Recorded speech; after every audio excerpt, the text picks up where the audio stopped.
Welcome, everybody, to the Conscious Leaders Forum. Very excited. We had a hiatus last month. I was traveling in Africa with my family, and that was amazing. And talk about consciousness, being conscious of how the world was before humans kind of took over. The animal kingdom is quite amazing to see, and I really enjoyed that time. So apologize for not being here for the August event, but we're back. It's September, and I want to announce a couple things. We basically created a blog, drwayneanderson.com site that you can go to. All the sessions we do here on the Conscious Leaders Forum are posted there, so you have access to that, and you can use that and watch them several times. You know, one of the great things I love about the forum are the questions, because the questions really lead into what real life is. It's the things that we all deal with, the things that every day are part of our minds and the personal mind, and how we get ourselves in here kind of messed up and not allow us to be fully flexible and agile enough to deal and to really thrive in the world we're in, which is changing so rapidly. So excited that you guys are here, and so let's get going. Well, first of all, just to review what a forum is, it's a place, meeting, or medium where ideas and views on particular issues can be exchanged. So it's an opportunity. I usually take a general concept and bring it out, and then we answer your questions. And this is really where we all learn. So basically today, can the outside world make us happy? You know, that's a big question. And it's one of my favorite topics, because what I can tell you is the outside world is reality, and reality is an acquired taste, as my friend Robert Fritz once said. And the reality is that reality isn't always exactly what we want, but if you understand how to make the adjustments to it, your life can become happy. And it can become happy not because of the outside world, but actually how you manage it inside. Stuff's going to happen in our life, good things, bad things. It's how we respond to them that determines the outcome. So with that, I'm going to do just a little review. I want to talk about consciousness from the standpoint of what it really means. It's this awake awareness that we have. It's a state of being aware of everything around you, of your thoughts, and of your feelings. All three are important.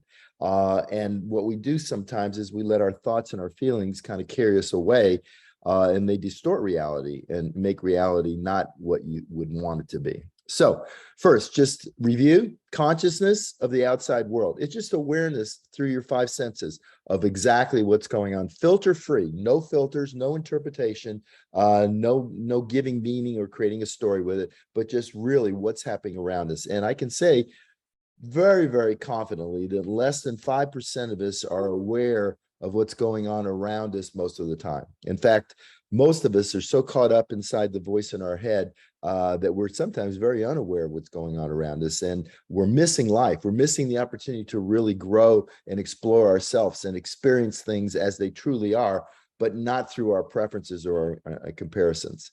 Consciousness of the inside world, you know, our thoughts and our feelings. These are not tangible things. There's no machine that can measure these things. They're things that you have inside your mind, and they're things that can't be measured, at least not today. They can't be measured. We can look at brain flow, blood flow in the brain, and we can see the areas that are more excited, like the areas of the limbic area if we're feeling emotions, or the prefrontal areas if we're thinking and being cognitive and creative.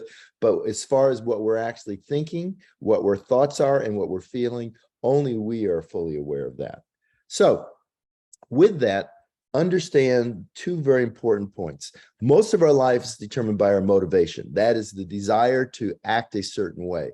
And intrinsic motivation basically are part of creative thoughts. These are thoughts we willfully have that start with auditory, visual, and this is our brilliant mind. This is our ability to create structures, be able to build planes. I mean, I went over to Africa on a huge 380 Airbus. The thing is 5 stories high, and you look at it, it's amazing. It can even get off the ground. And that took a bunch of brilliant minds, really passionate about what they're doing. And intrinsic motivation is the joy we have inside when we're doing something we're passionate about, something that basically we want to get better at, and something we want to share with others. And that brings true joy to us, that creative process.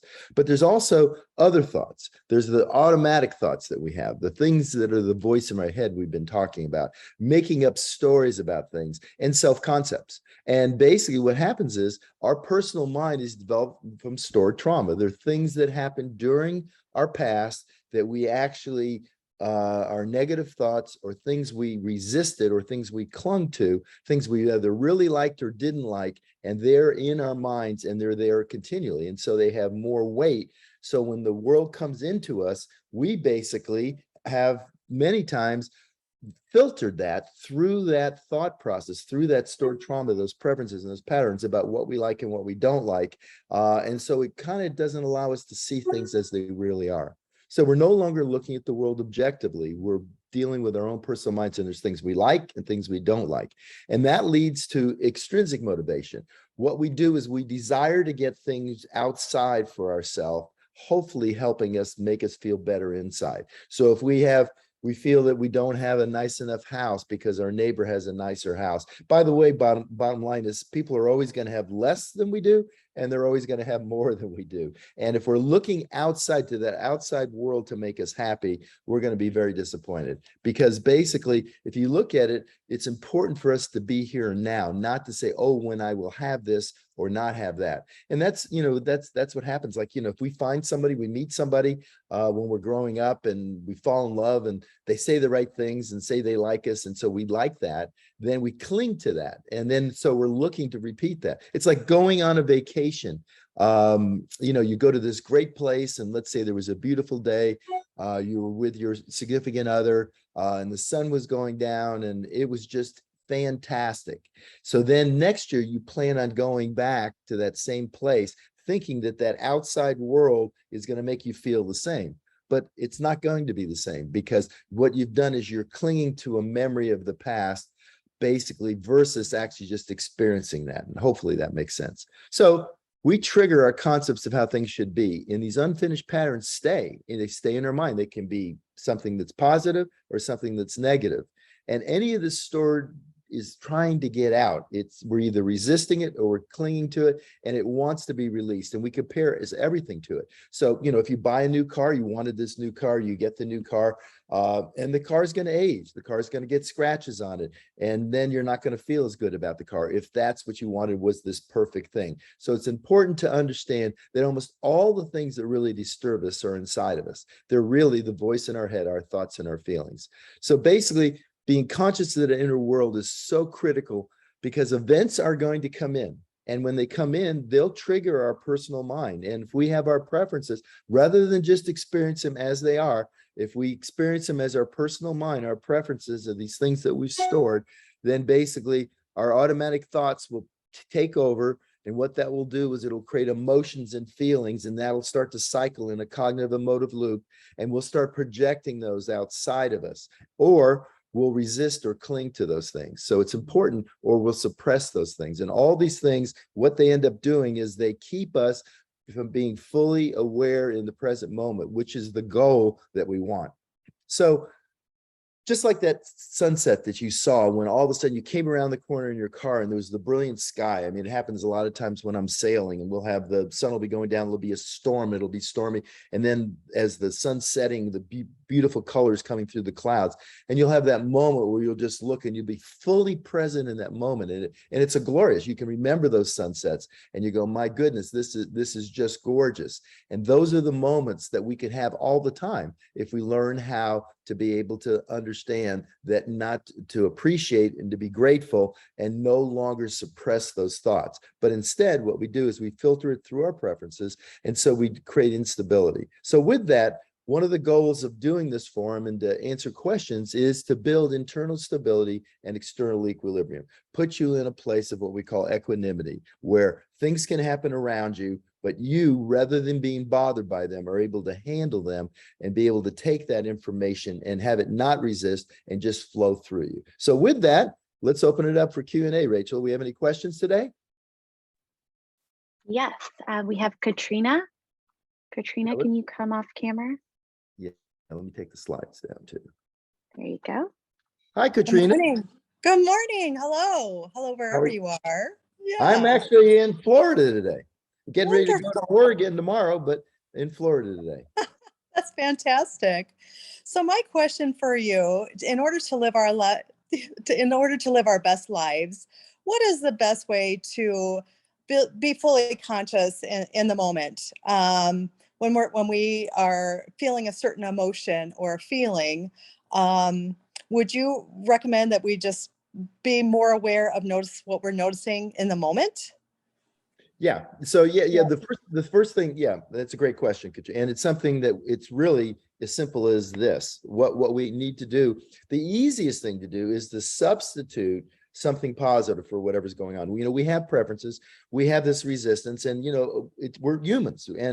And please, I hope everybody understands that I have the same feelings that everybody else has. And it's through practice that we learn to manage them, and we learn to not let them stick in there.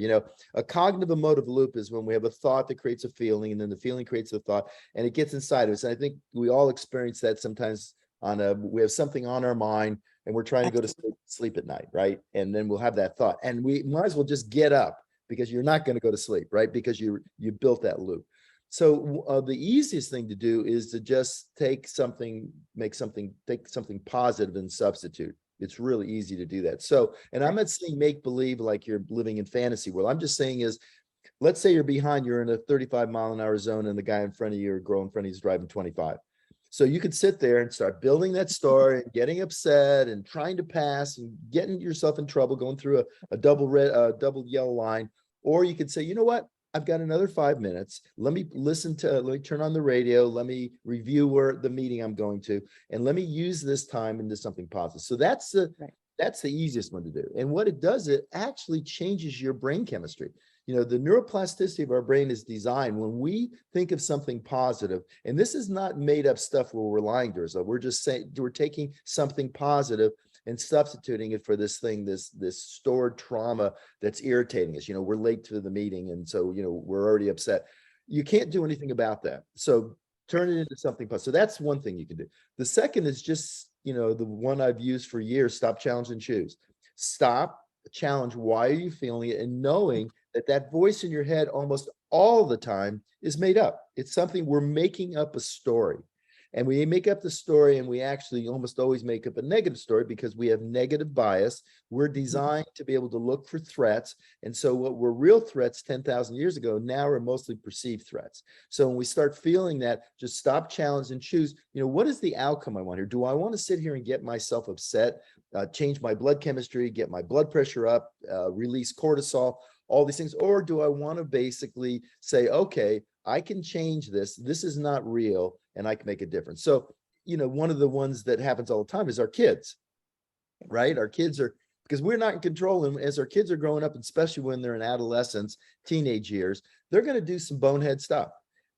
And if we reflect on how it's reflecting on us, rather than just address the issue, and we're treating them like a fellow human rather than like, an up one, down one, we can change those things around and actually improve. So what I always find is the stop, challenge, and choose is you take it, kind of release the emotion. The emotion can be gone in 90 seconds. Identify, what am I feeling? Usually if you're getting charged about it, it's gone from a thought to a feeling, and you've initiated that energy. And that energy was designed, emotions were to help keep us from danger. And now they're mostly perceived. And so they're creating these things inside us that aren't helpful for us. And because they're not released, 10,000 years ago, if you were mad at something, or you either fought or ran, and then you used up those chemicals. But today, in the day and age we're in now, we sit there and just fume right inside. So by basically releasing those, identifying what is the primary emotion am I feeling? Am I feeling anger? Am I feeling joy? Am I feeling sadness? And then recognize that, and then just let it release from you. Does that make sense? It absolutely makes sense, because thoughts become feelings, as you mentioned, and then feelings oftentimes become actions, right? So when you choose, what's that action going to be? Yep. And I'll often add, with people that I know and love and care for, is pay attention to where do thoughts come from, right? Pay attention to what you're noticing, or what are you paying attention to? Constantly negative news, CNN, So what are you reading? What kind of people are you hanging out with? So it all kind of circles down, doesn't it? Just like a waterfall. Yeah.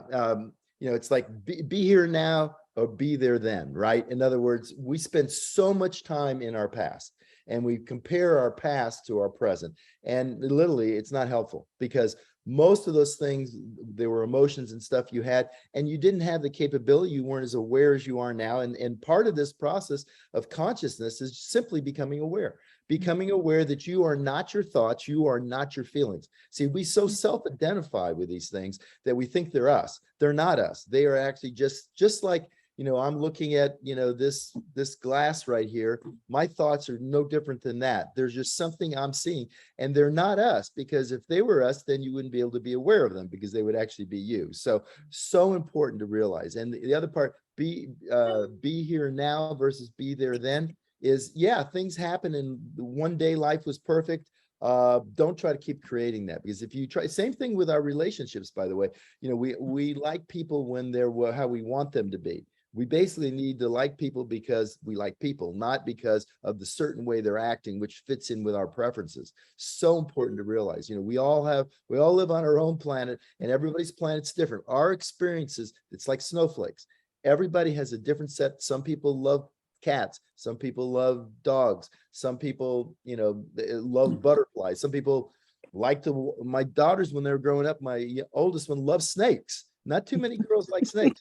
Bottom line, that was her preference, and she enjoyed them. Although when we were in Africa, there was a black mamba that we specifically stayed away because it can Good kill you. idea.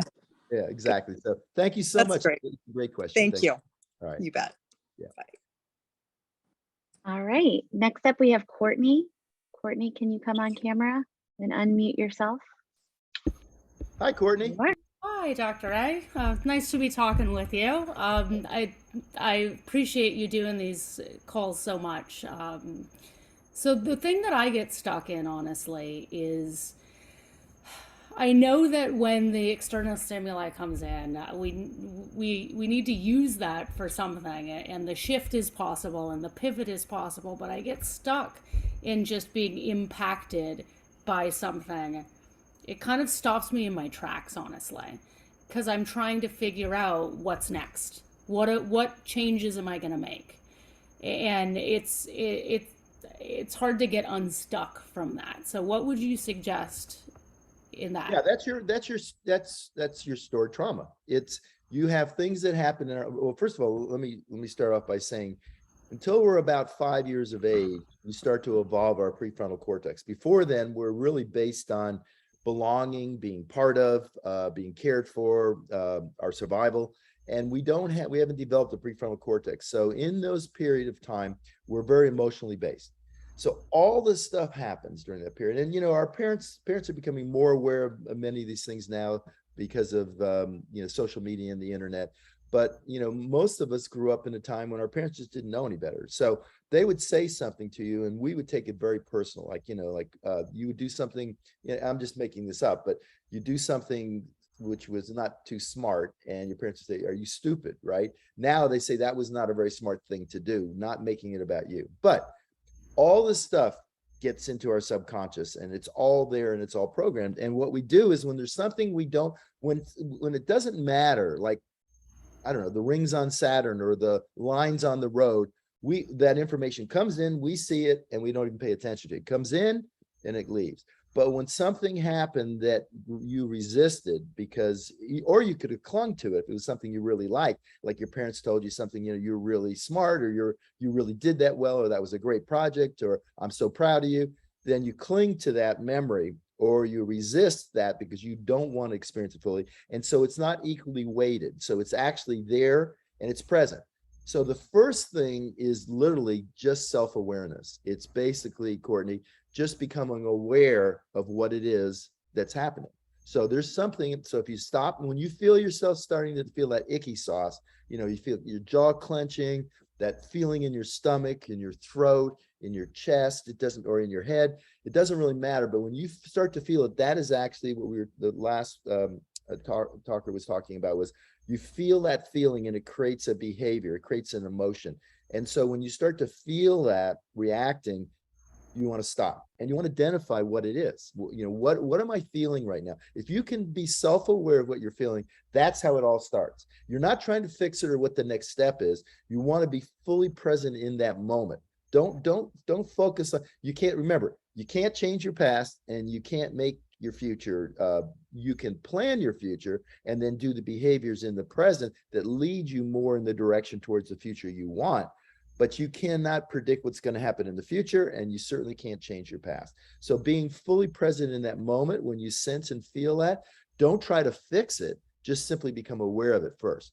And then you'll start seeing a pattern. You'll see the pattern like, okay, when someone says something to me that, and I think it makes me look stupid, or someone says something to me and I feel like they're saying that I don't look attractive, or it doesn't matter what it is. We have a bunch of feelings. We have guilt, we have shame, we have all these, they're all bonehead feelings, by the way, because none of them are real. We're making them up, and we'll start to feel one of those. And then so you want to ask yourself, okay, I've noticed this trend where I'm reacting to this. Okay.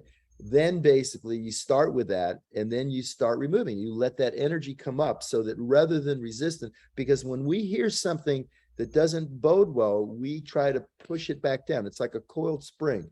We're trying to push that energy back down inside of us, not release it. And what we need to do is to release it. So the more we can identify and start releasing it, then we'll start to feel. And it's just like, it's like going to the mental gym, is when that happens, and the more it happens, you'll find pretty soon that it doesn't bother you anymore.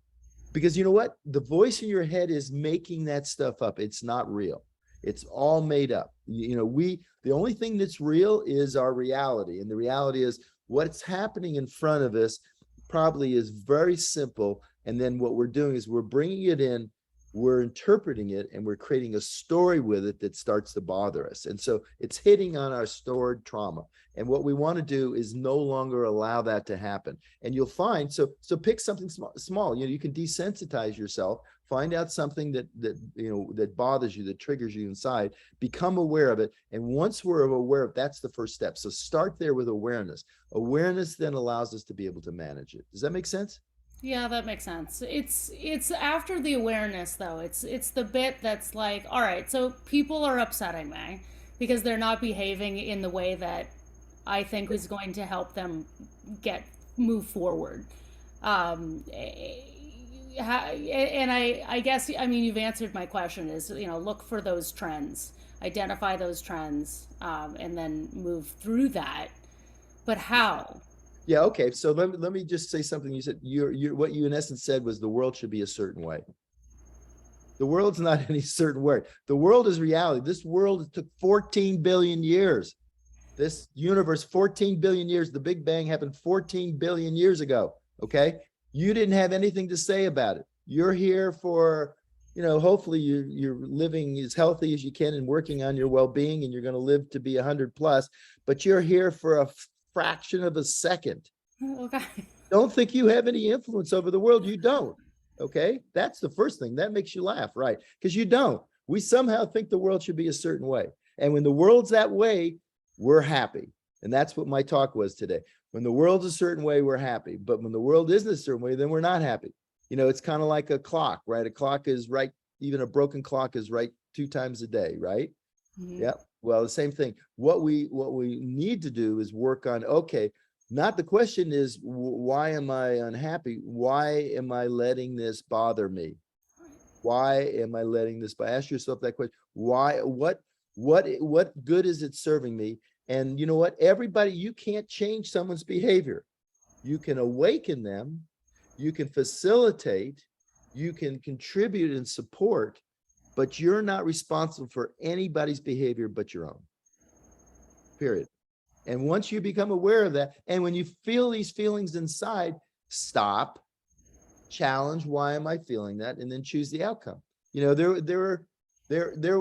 were times when I was in Africa, we watched literally a giraffe get taken down by lions and then hyenas and tear this animal apart. And, you know, my girls were a little uncomfortable. It was pretty eye-opening, but there's nothing we could do about it. And if you look at it in the real scheme of things, that's the way life is. Life is full of these moments, okay? We should be grateful that we're on this world and we're able to contribute in the way we can. And the biggest contribution we can make is our own personal evolution, our own personal growth, to grow beyond where we're letting things bother us to the point where, you know what, we are aware of things, but we're no longer letting them affect us in a negative way. I'm not saying, you know, if you lose, your cat dies, I'm not saying you not sad. Yes, you're sad, but you then don't carry that on for 3 months and go into a depression about it. Okay. And hopefully you don't have a cat, because your cat does. But the point is, life is going to happen to us, and it's how we respond to it. And by the way, our role as parents, as leaders, as community members, we thrive if we learn to be able to handle these situations.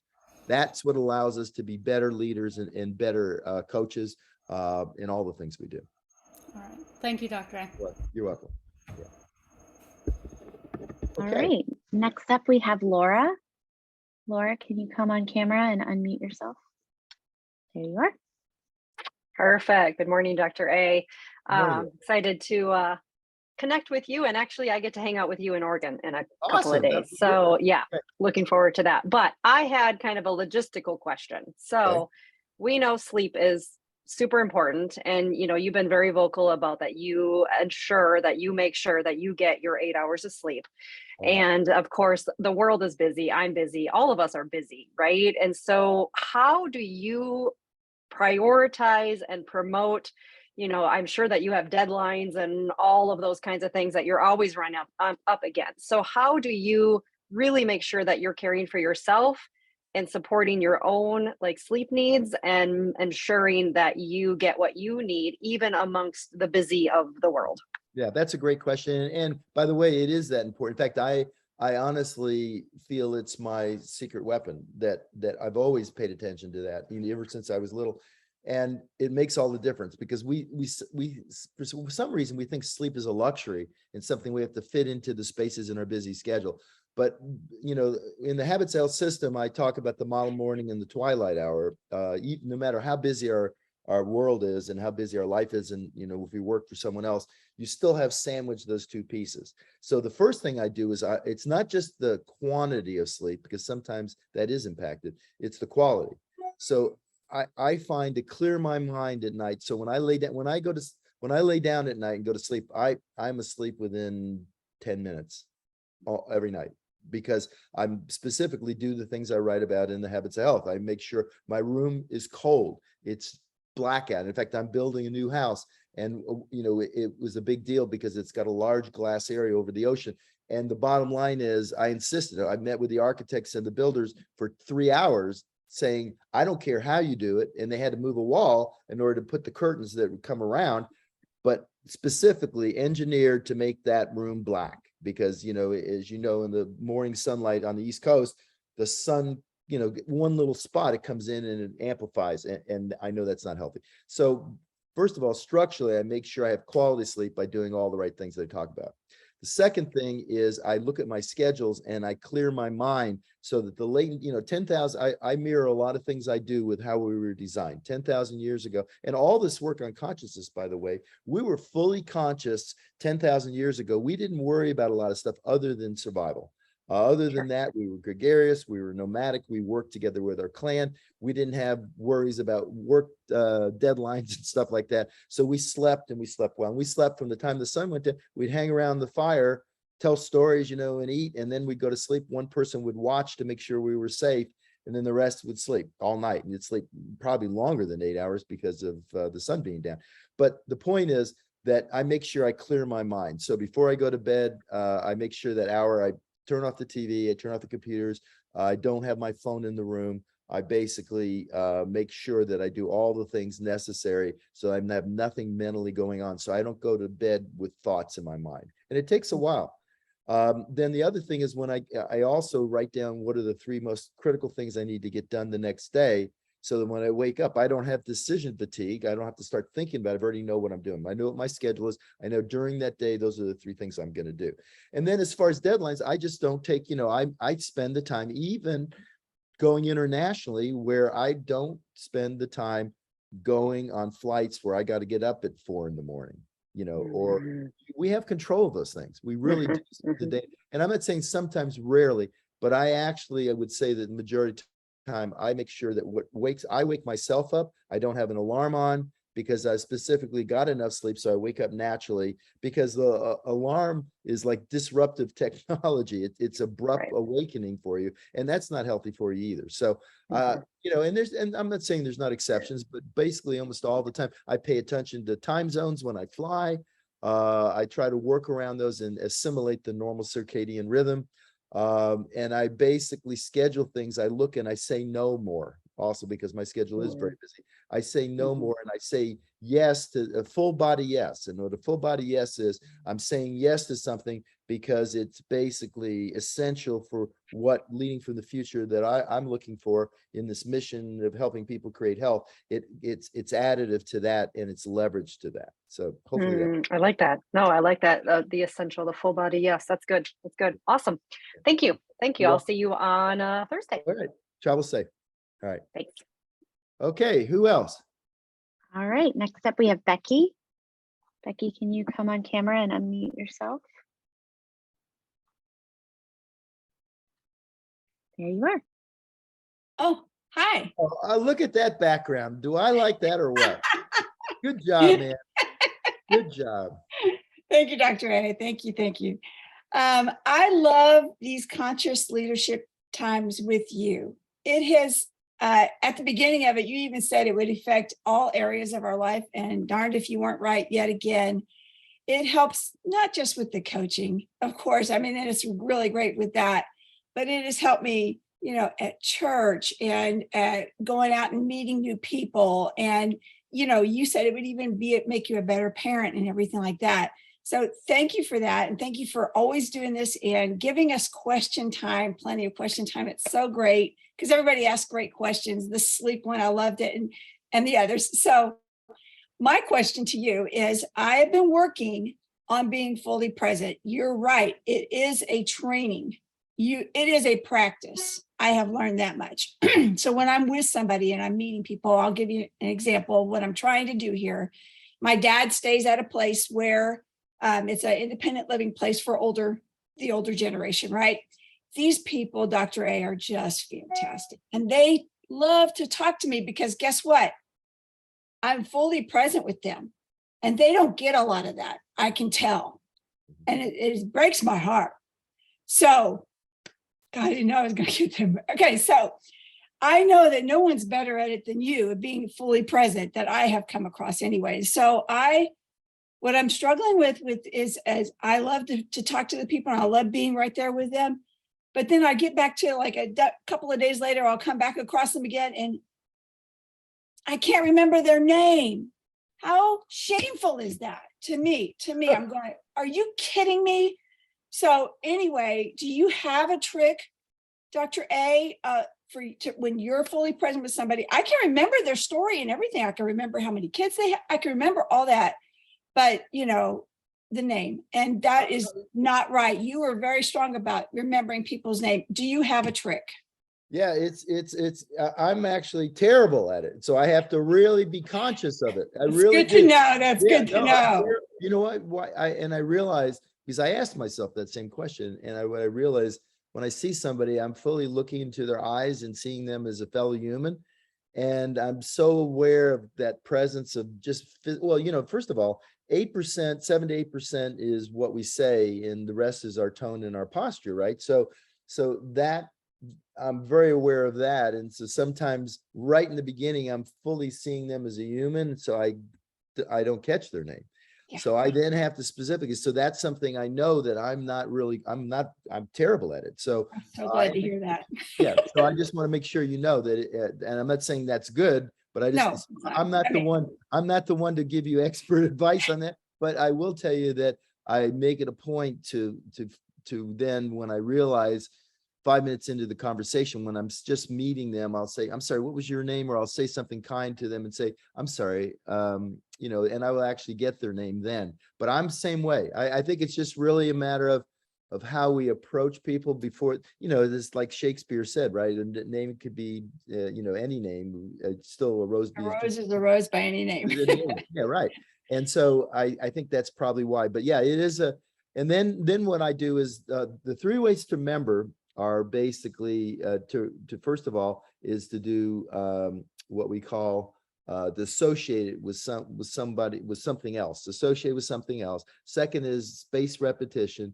And the third is recall, to recall it more than once. And so what's nice now is I'll usually put it, if there's someone I'm going to be seeing more than just for a second, I'll put it in my phone, and then I'll think about it, and then I'll say it again. So if we do that in spaced repetition, so the three things are recall, spaced repetition, and the other is association, where we associate it with something like, a rose. Obviously, if her name was Rose, you'd look at a rose, and those are things that can help us. But yeah, it's something most of us have to work on. Some interesting salespeople and people in business that it's transactional for them. You notice that they're really good at it. They're very good at it because they immediately associate it with value of what they do. For more of the empaths, for the people that are more empathetic, we're more looking at the person as an individual and not thinking about the name because we're not using it for something. So we have to work harder at it. My minister, he can remember everybody's name in the congregation. It is amazing. And I told him that's a gift from God, because I wish I had that gift. But these are really great things. That's some of the things I've been trying to do. Like if I hear a name, I'll associate it with somebody else with the same name and stuff like that. But I'm glad to know that you struggle with it too. Oh yeah, I definitely struggle with it. To me, it does confirm to someone, and even I feel the same way. If somebody can remember my name, and that says that they were fully listening, and that's what I want. Especially the people that are over there with my father, I want them to know that they're very valuable. Yeah, no, they are, and the bottom line is people that being appreciated is probably the most important gift we can give to somebody, is that we understand, we recognize. That sets us apart from the world. Yeah, well, that's certainly the truth. So, all right, well, thank you. So again, it's elaborative encoding. So I'll give you an example just for everybody since we're here. Elaborative encoding, spaced repetition, and recall. Those are the three ways we can remember stuff. So actually, Herman Ebbinghaus was the gentleman in the 1850s, I think, that discovered the hippocampus in our brain, which is the area where we have memory. His name was Herman Ebbinghaus. So the way you can remember his name, and how I remember it today, is that Herman, think of something. So Herman's Hermits, Herman the Frog, Herman Munster. Yeah. So now, okay, so you got his first name. And then the last name, Ebbinghaus, I think of a house sitting on the edge of a beach with ebb and flow, right? So the ebb and flow, so Ebbinghaus, and that's how I remember. And then you just simply recall that 3 or 4 times now, and then spaced repetition over a week. That's why, by the way, even with my daughter who's studying to be, she's not in vet school, but she's in her senior year for her studying, I have her do spaced repetitions. So she studies like a little bit each day before the test on Friday versus cramming on Thursday. And that's, by the way, how, I can pretty much remember everything I learned in medical school, not everything, but a lot of the stuff I learned in medical school, because that's what I did. I would do spaced repetition and not go on until I recalled it and could recite it. And it's lasting for us. So what's the guy's name? Herman Ebbinghaus. There you go. All right. That's a good start. I'm so glad to hear that about your daughter. Lori would be so happy about that. That's not surprising to me. Thank you. At all. And so my niece graduated last year from LSU, their vet school. Awesome. Yeah. Good. Congratulations. Thank you, Doctor. I appreciate it. Welcome. All right. Okay, Rach, who we got? All right. Next up, we have Tudor. Tudor, can you come off camera and unmute yourself? There you are. All right, there I am. Good morning, Dr. Wayne Anderson. Again, we get to talk. How are you? Very good. I got a question for you, and I've got a comment. The power of our words that come out of our mouth. And I've been a pretty positive person pretty much my whole life. And I'm constantly talking with my coaches and explaining to them the power of the words that come out of our mouth. And I had an example yesterday with one of my coaches, and she kept on saying over and over and over, every time I do a health assessment, they never sign up. And I said, okay, let's change that. Let's say every time I do a health assessment, they're going to sign up. And she says, oh, well, that's a good idea. And she did it. And what happened? She signed up a client. So I wanted you to talk about why it's so powerful that what we say in a positive way, how that impacts the person that we're talking with and impacts ourselves. Yeah, no, that's a great point. In fact, in the very first person today, we talked about switching from negative to positive. And I want to be really clear on that. I'm not a big believer in affirmations about saying something about ourselves that's not true, because we know it's not true. But basically taking whatever it is and spinning it in a positive way affects our chemistry. It actually affects our mood, our facial expressions, our tone, our limbic system in our brain. It creates that positivity, makes a big difference. And we live again in a world where, if something negative happens, 33 people repeat it, and only 3 people if it's positive. So it's definitely there's a negative bias simply to our design that was always there to protect us. Because the first thing is, if we get hurt or injured or killed, then we're no longer here. So our limbic system, our emotional part of our brain, our sympathetic, parasympathetic tone, we're all designed around that. So when we change that, and we actually change our affect, we change the expression of what we believe in the outcome. So with that, what we're doing is we're kind of resetting ourselves, expecting and looking at the positive side of things. And it affects relationally, it affects how we talk, our posture. So those things happen when we have the confidence, or building the confidence, and then actually confidence comes from success. So the key word is psychological flexibility. And the psychological flexibility means, in essence, that from our emotional literacy all the way through our emotional stamina, through our flexibility in thought process, all those things can be rewired. I came from a relatively very poor family, lived in a tenement house in New York City. And since I was a little kid, I always looked at imagining and visioning about the things. So when something wasn't the way I wanted it to do, then visioning it to be the way I wanted it to do, and then expressing that over time and building the confidence. I'm a very confident person, but that comes through success. It doesn't come through just making it up. But yeah, you're absolutely right. Well, first of all, the limbic area in our brain, the emotional area in our brain, has no language. There's no way you can really express what love is or what fear is. You actually feel those feelings. They're energy. Our language is in our prefrontal cortex, and they're not associated with each other. So we can't express those things. But if we change something negative to a positive, we kind of remold our chemistry. So our affect is changed by that. And, as you know, I mean, the famous Saturday Night Live, Debbie Downer, wah, wah. I mean, bottom line, as soon as you even hear that language, it changes, and we are contagious. We are, our rapport and our interaction with humans. That's why, and a lot of those things are at the subconscious level. That's why when you yawn, then everybody else around you yawns, right? Or you sigh, everybody else sighs, because we have a tendency to mirror that. So if you're doing a health assessment, and bottom line is you're expecting to lose and not have them sign up, you're going to have many telltale things within that discussion that are not going to be positive. And that'll, the mirror neurons in the person that's listening to you's brain basically is picking up on those things with the expectation that, well, she doesn't really think I'm going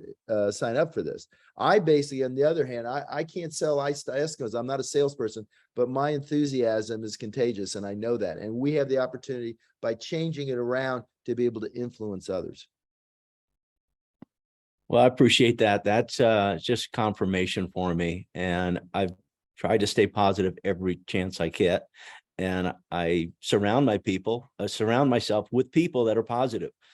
I don't surround myself with people that are negative. I just don't allow them in my circle. I just stay away from those people.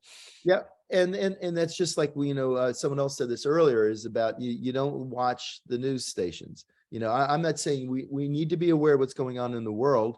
But I do that through a minute review of one of the browsers, Yahoo or something. I can see what's going on in the world, but I spend no time in that influence, because, by the way, those news stations, no matter who they're for, what side they're on, they're always pointing in the drama triangle, pointing to someone else to blame, right? So they're typical drama cycle stories and news. It's drama news. It's not, and it's all sensationalism. And the same thing is, you choose to take anything and spin it from a positive standpoint, because that's how you influence the world around you. You influence the world around you through not responding. And basically, it's all about what we're talking about.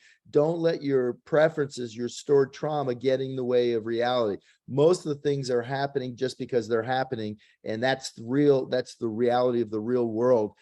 They're not being specifically set up to put you in a victim space. So that's great. Thank you so much for sharing, Tudor. That was Yeah. awesome. All right. Take care. See you later. Bye. Okay, who else we got? We got what? All We right. got about 14 minutes. Yes, next up we have Elizabeth. Elizabeth, can you come on camera and unmute yourself? Hi, hold on. Do you see? Oh, there it is. Hi. Hey, Hello. hi, Doc. Hey, Dr. A. Good morning, good afternoon. You say this all the time and I hear it all the time, but today for some reason it really hit me. Intrinsic motivation. And so I had to write it down so I won't forget. How can I create a space, a process to really maximize in that very moment? I always hear, I get a tap on the shoulder, a nudge of something, an idea that it's the same one that excites me, that compels me, that is asking me to move forward on. And I experience myself as self-sabotaging. You know, is it my fear of success? Is it my fear of failure? I want to know, how can I ride that tide? How can I ride that wave when that inspiration strikes? Instead of me experiencing myself, I mean, I'm almost feeling it right now, like I need a glass of water, a freezing up. Don't laugh at me. I'm not laughing. I'm just smiling with you. I'm not laughing. Okay, you're with me. Okay, You're making that up. You're making that I'm up. laughing at myself because I'm like, I wrote, and there was so much that was shared already that really like, oh, yeah, that. But I want to be able to experience myself so that in that moment, like I say, oh, I'll do it later. But I want to ride that feeling in that moment. And I did something today that I haven't done before, because what gets me is, why don't I do better when I know better? Why? Okay, What is it? All right. Now I heard enough. You're beating yourself up. And I Bob, know. okay, so stop. First of all, stop it. In fact, there's a great cute thing by Bob Newhart years and years and years ago, and I use it sometimes. He was pretending, well, he was in this sitcom, he was a psychiatrist. And this lady came in and she was scared of being in a box. She had claustrophobia, and she was scared of, you know, having claustrophobia. So he said, okay, he goes, there's eight, and there's 2 words I'm going to tell you to stop you from doing that, right? And all of a sudden she goes, okay. And she goes, you don't, he goes, you're not going to need, she got her paper pan out just like you are. And he goes, stop it. And that's what he said. She goes, what? She goes, stop it. You know, he just tells her to stop it. So that's not what I'm saying here. Oh, and then at the very end, he goes, then there's another 8 words I use to help reinforce it. And he goes, stop it, or I'll put you in a box. That was the whole thing. Anyway, you guys should look it up because it's really cute. But the point I'm saying is, you already self-diagnosed yourself. Okay. You feel this emotion. You're intrinsically motivated to do something. There's 3 parts of intrinsic motivation, okay, that make it work. They are that you find something that you're passionate about and you desire to become. Second of all, you want to be good at it. So that requires a process and work. And then the third is you want to be relatable with it. You want to share it with others. So you clam up and go back into your shell. You don't work on it and you don't relate it to others. So those are the 2 things you need to add. When you have this feeling, this emotion of something you really want to do and you're really passionate about, you need to write it down. You need to visualize it into the future. You need to visualize what your life will be like when this happens and how the joy it'll bring you and all that stuff. And then you need to write down a process, not based on emotion. Passion can be actually distractive. Passion is great to get you going, but you have to have a process in place. So you need to write down whatever it is you are passionate about. You need to write down what will make this become a reality. It's kind of like when I talk about, you've heard me talk about aim to stay. The Yes. aim part is, the aim to stay is necessary to build any process for success. And the first part, aim, is intrinsic motivation. It is actually to become awakened, to acquire, and to basically autonomy supportive of yourself in this motivation of what you want to create. And then the stay part, the strategy is what the strategy is to get this thing that you want. The tactics are the individual things you're going to do. The A is the action steps you're going to take daily to acquire it. And then the Y is how you're going to work with yourself and the others that are necessary to make it successful. And you know what? You obviously, if you really want it and it's a compelling future you want, then don't be scared about it. Go make it a reality, because you're frustrating the hell out of yourself. Yeah. I did this today. I did a whiteboard, and anything that pops into my head about that, and it keeps getting me reignited. So that's something. Okay, wait. Inspiration is what starts the process. Okay. Inspiration gets in the way of actually doing it, because Oh. then you need to be feeling that way to do it. Gotcha. Doesn't work that way. You've got to basically, if this is something that you really want, I mean, I want to change the world. And I've been doing it for 20 plus years. But the reality is, if I don't go out every day and do the things like what we're doing here, it's not going to become a reality. And we need more people. And it's got to be something that you're willing to do and absorb yourself in. And it can't be just something that, oh, I got this great idea and I feel all goosey about it. And then I sabotage myself. Because bottom line, if what you're in essence saying is, yeah, you don't think you can do it. How the hell do you know whether you can do it or not? You got to actually do the other parts. You got to build the process. You got to do the work, and you got to put in the time necessary to make it a reality. So stop it. Okay. Okay. Yes. All right. Thanks. All right, thank you. Next up we have Kathleen. Kathleen, can you come on camera and unmute yourself?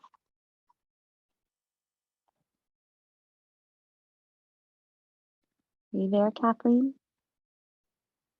There you are.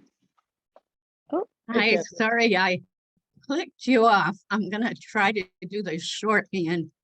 I was wondering how to get out of a chaotic day when your plan is fine. You start with your morning routine and you're on schedule, but all of a sudden you have too much in your day and your head is just full of it.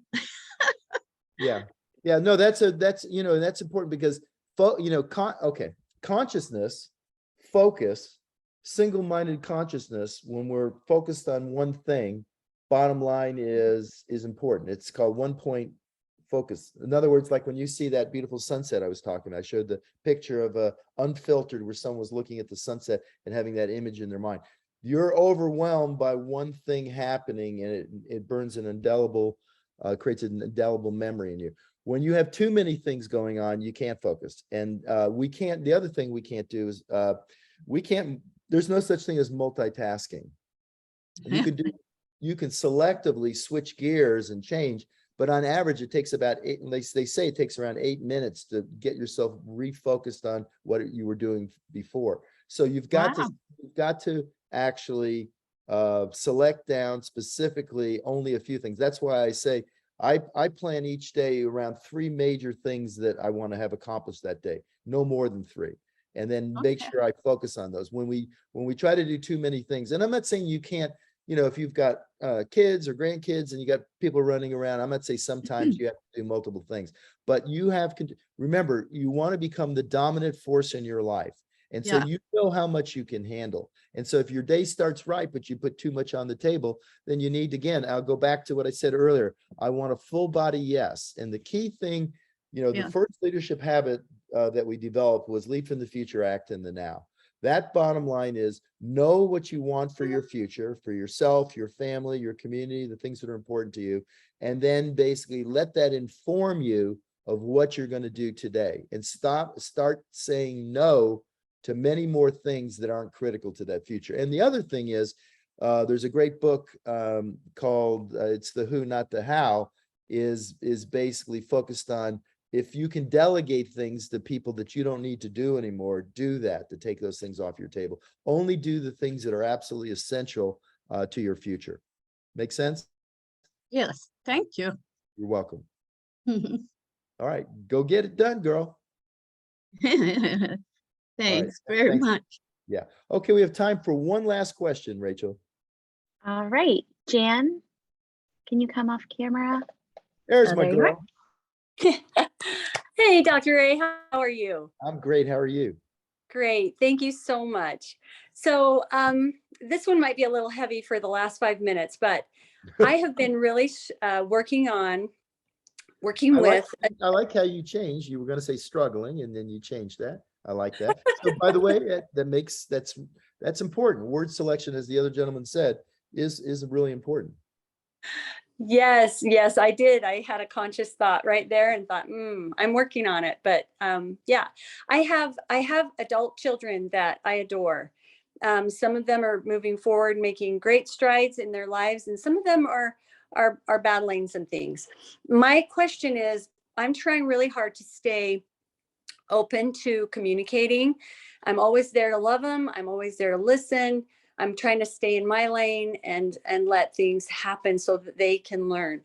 The challenge comes when I'm seeing their children go through a lot of hard things. And I know that it's not going to be helpful if I step in and try to change anything there, but it's awfully hard to watch. And I just wanted to ask your thoughts on that, to just let it be. I'm just trying to let it be.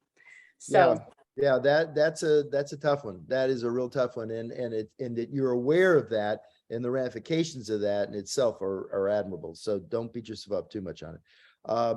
The influence is more by mirroring the behaviors that you'd like to see versus telling. It really comes down to, if they see, first of all, the beautiful thing is grandma gets to go away, right? The kids go back. But if they're mirrored and they're seeing behaviors that are admirable and helpful, they'll take notice of that. And by the work you're doing, the conscious work you're doing yourself. So really the outcome you want is obviously to accomplish so that they become aware. And when they're little like this, remember, the key thing again, especially, I don't know how little are your grandkids? 4 and 2. Yeah, so that's exactly. So they're very much in, actually all this stuff interrelates. We were talking about that earlier. Till about 5, there isn't too much going on in here yet. It's all emotional. So the sense of comfort, one of the key things on a young child growing up in a fashion is entanglement of bonding, secure attachment. So the feeling that they have with you of this secure attachment, where they feel comforted, they feel secure, they feel psychologically safe, all those things are really your main job. And you can do that all non-verbally. It doesn't have to be done verbally. It can all be done just through touch, feel, holding, being there, being attentive to their needs. All those things are what will allow them to endure anything that may be off from that, and give you your maximum input into their development, their growth and development psychologically, which is the key part. The key, as you can tell, because we deal with so many people that have not been securely attached and have had issues in their lives. And obviously, once you're an adult, it's being able to move beyond your past and not trying to give yourself a better past, but you can actually give them a better present by those things. So that secure attachment, and actually reading, obviously with your profound desire to learn and grow, you could read some of the work done on secure attachment because it's really profound how different it makes in the ability for a young child to grow up feeling comforted, feeling attached, being part psychologically, because the right side of our brain grows first, right? That's the part that needs the most work. It's not the left side. It's not the cognitive side. It's really the emotional side. Awesome. Okay. That gives me something that I feel like I can do and can work without getting entrenched and start to enable. So yeah, good. Awesome. Thank you so much. All right. See ya. All right, everybody. This is great. It's 1 o'clock. I like to start on time and end on time. Hopefully this is helpful. Again, this is designed for everyone, not just people that are part of our mission, but anyone that would desire to maybe become more conscious of themselves and their interaction with themselves, with others, with their community, and help us on this mission to create a kinder, gentler, and a more of a transformational world. Thank you, guys. Bye.